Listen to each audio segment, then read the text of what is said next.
think Andy and Benoit's project here at the Banff Centre, how this grew out of such an organic beginning is really exemplary of the best possible outcome of somebody's interaction with this incredible place. You know, both of these guys came here as students in what is now regarded as one of the best jazz training programs in the world. 16 years after Andy Milne was a student here, we invited him as faculty and got to work with the centre as a professional artist, not as a student. And he spoke to Benoit and said, you know, here's this great place. We can go, we can teach, we can make a recording, we can do stuff that we can't do anywhere else. After having been here, he convinced Benoit that they should do their next CD at Banff. And somebody they'd worked with before in Vancouver, Graham Brown, ended up being the mastering engineer of the CD, and he's been guest faculty at Banff. So what we did was we included one of our work studies at the time. Amandine has amazing ears, is also from Paris, so she knew of Benoit, so it was a thrill for her to work on this project. And John Adams, our senior recording engineer, was the engineer, and they worked very closely together with a sound to suit the recording, and then with compositional elements to suit the surround. So, you know, it was really magical, and that's the kind of thing that can happen only at a place like Banff. Mm-hmm.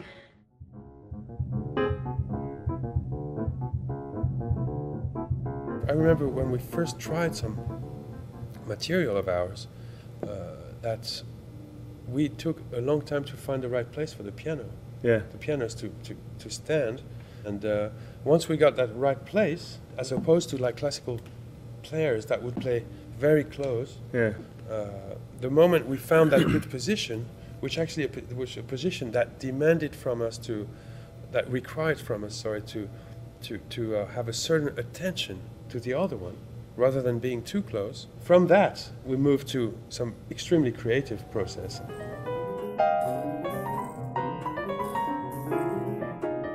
And the duo pianos is also really special to record. I have done in classical music, and it's always really difficult. The art was created for the medium. Too often the art doesn't embrace the technology. So the unique thing about this recording is that it wasn't mixed after the fact for 5.1 speakers. It was, the composition was part of the process. So they used the surround element as part of the composition, the three-dimensional aspect as being key to the end result of this project. He's done some amazing things where it's not just traditional elements of music, but some more modern elements of just in terms of treating the piano to get certain sounds and irregular sounds, but really taking into account the surround sound landscape for those sounds and giving them more of a physical place in the room, so that they're clearer or they combine in different ways than they would just listening over a traditional stereo system. B flat, okay? Too much string? That's good. What about this?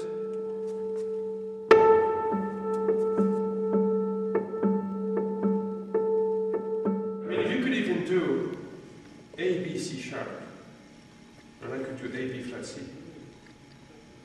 Let's see what this is. I mean, this is vicious, but you know. Oh, we have some. Yeah, because by the time the song gets going. No, but still, we have some phase shifting, I think. Yeah. We have some kind of long way. Okay. So you can play okay. Okay. I'll do one for nothing. 3, 4.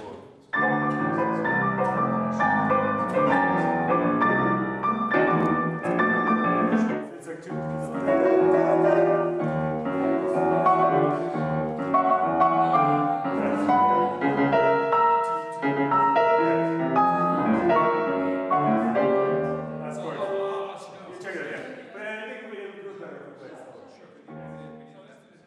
The music is new. It sounds new because all this preparation in the piano and the way we record that, I never really listened to something like that before. Well, I think what Amandine loved about this project was that the musicians were so involved in and open to suggestions into what would make it better. And when there's that openness on both sides, both from the sound point of view and the compositional point of view, the performance, you really get the best of both worlds.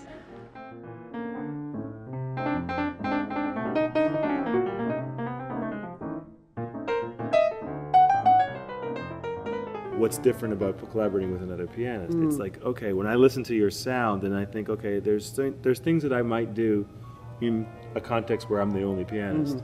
That's how I sound. But then I think there's this relativity sonically for me that when I'm hearing you phrase something, it really forces me to center in on how I'm actually going to generate that tone.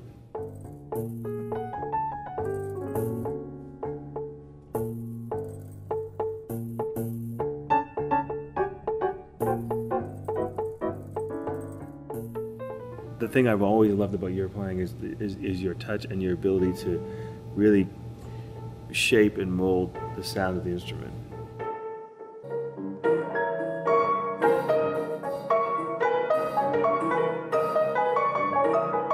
I think we have many common concerns about melodic articulation, harmonic thinking. I think we have this in common where we don't always think harmony as blocks of that move like along with the time. I think we have more like a layered way to think about harmony. We are actually like we're sewing the music, but we always have the choice of the color from the thread, you know, and that's we share that kind of experience. I think that's the most influential thing, and because we understand that from each other very well, of course, then we start to play together, and at some point we kept laughing because, and even listening to the recording, listening to the takes, and like, you know, just choosing what's nice here and whatever. Sometimes I was totally confused. Like, who was that? Who's playing this phrase here?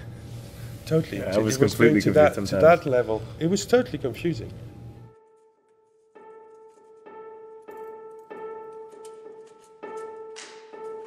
This one's great. There's some fun stuff inside. Yeah. You see them? There's a couple of little rivets inside today.